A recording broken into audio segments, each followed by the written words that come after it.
बिस्मिल्लाहिर्रहमानिर्रहीम। मेरे प्यारो, जनाब रसूलुल्लाह सल्लल्लाहु अलैहि वआलिहि वसल्लम की हदीस मुबारक का मफ़हूम है कि जो आदमी 40 दिन तक 5 वक़्त की नमाज तकबीर ऊला के साथ पढ़ता है, उसे अल्लाह सुब्हानहू व तआला 2 सर्टिफ़िकेट अता फरमाते हैं, एक जहन्नुम से खलासी का और दूसरा निफाक से बरी होने का।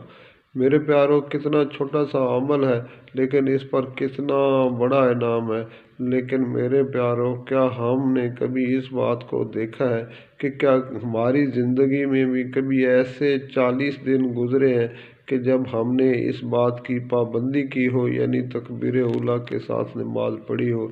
अल्लाह सुब्हानहू व तआला से ये दुआ है कि अल्लाह हमें ऐसी शौक़ अता फ़रमाए, ऐसा ज़ौक़ अता फ़रमाए कि हम तकबीर उला के साथ कम अज़ कम ज़िंदगी में 40 दिन तक तो नमाज़ पढ़ने वाले बन जाएं।